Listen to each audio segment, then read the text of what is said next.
My church family, as we approach today, the midway point of 2011, I can say we have experienced a lot. We have expected extraordinary, and God has shown himself time and time again in our lives. If you really look at it, church, if you really look at the year you had so far, from January up till right now, you can testify and say, yes, God has supplied your needs. He went beyond your expectations and has blessed you even up till right now. But we must never think, church, that this is the end for us, or that we have exasperated all the possibilities of tomorrow before tomorrow even gets here. No, I just came by to let you know this is not the end for you. Not today. You did not come here to give up. You did not come to Asbury to stop your life's journey. Because the same way God is not finished blessing us, God is not finished dealing with us, God is not finished crafting us, we should never be finished with ourselves. Amen. We are not created to quit. That's why it's so hard for us to leave things undone. When we finish, we got to finish strong. We never run at the sign of trouble. We nip that thing in the bud. We can't allow life to get the best of us. We got to stay on top of things. No matter how tired we get, we got to keep on pushing. Yeah. I know some folk may be tired in the house this morning, but just like that old Negro spiritual said, keep so busy praising my Jesus. I ain't got time to die.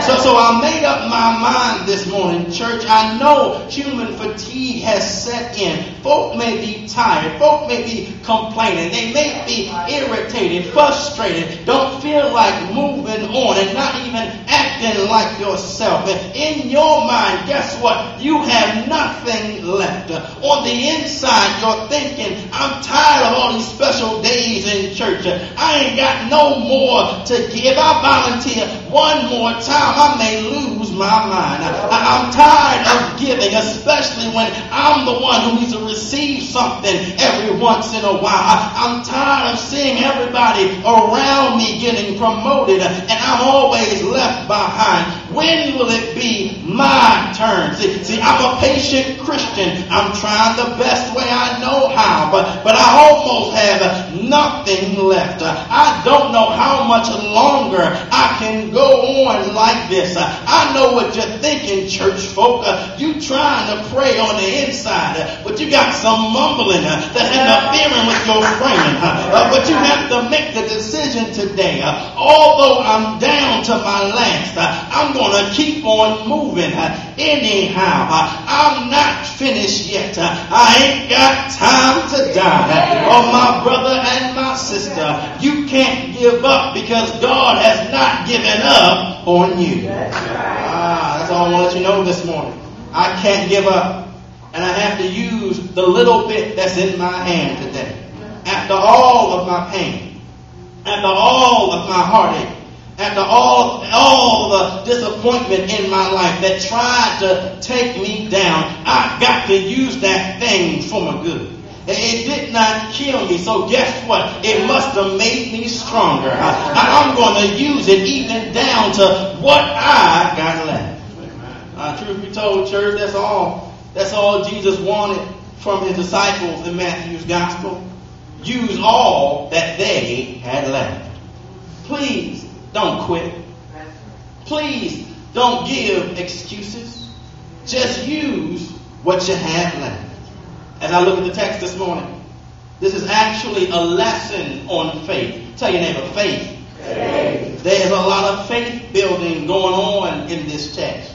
You have to pay attention, church, to the faith building moments in your life. This is what made Matthew's gospel different from the other gospels in the New Testament. It's presented a faith building moment for the church to learn from. This gospel presents various stories, analogies, and metaphors to what the church must do in order to reach the standard my God has set for them. You must build on your faith. Amen. See, it was at a moment where Jesus had to teach his disciples. He was giving instructions on how to make the faith real for them. They had to move from watching Jesus all the time and do what Jesus was teaching them to do all the time. As a church, God has placed us in a season, watch this. He has placed us in a season where we must receive a lesson from God. It may not be the time for you to receive a blessing, but you may have to receive a lesson. We're receiving this lesson because it's time for us as a church to graduate, to do even more in the next season of our life of the church. We've done a lot in the past. We know what we did last year. But we must do even more to get in the future. Why? Because what God has for us to do will be so important. We can't look around for anybody else's approval. We can't have a meeting about it. We can't write letters to get support from folk. We will have to walk in what God has prepared for us. There will be times very soon, church, where you will have to step up and you won't be able to phone a friend. You won't have to ask anybody for advice. You won't have time to do a people poll to find out the next step. Your only option is to go back to the lessons God already taught you. Let me unpack the text this morning and show you the faith lesson. The scene opens up in the text as Jesus is well into his ministry of healing, teaching, and bringing life to the masses. But in his journey, on the way to Capernaum by way of Galilee, there is a roadblock. Tell your neighbor, roadblock. The text shows us there is a man whose son suffers from what we call epileptic seizures. It's so bad that the young man bumps into fire-lit lamps and falls into pools of water unknowingly. But that wasn't the roadblock. Watch this. The man explains to Jesus in verse 16, I brought my son to your disciples first, but they could not cure him. Hello, roadblock. The roadblock came with the response of Jesus to this man's request for a miracle. Jesus didn't initially address the man. He heard what the man said. He honored the man's request. That was not the problem. But the problem was the disciples. In verse 17, Jesus in frustration spoke to the disciples. He was tired of them looking at him and not doing anything. Why couldn't they heal the boy? He was frustrated because they did nothing but get in the way. Don't you know folk can be around you all the time and simply get in your way. They're not praying for you. They ain't lifting you up. They're not helping you out. But they're just standing there, life-size furniture, just getting in the way. They became the roadblock. He even dared to call them a faithless and perverse generation. They showed up for the fight, but watch this. They had no ammunition. They knew how to stand tall, but they had no substance behind their stance. He called them faithless and perverse because he was identifying the lack of power they possessed. They had no power spiritually.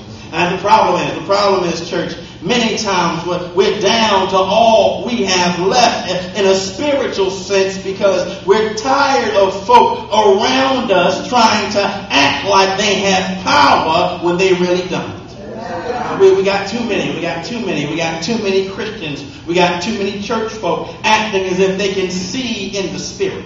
Acting like they can hear the voice of God and you can't. And acting as if they got a word for you and you alone, but they are only leading people astray.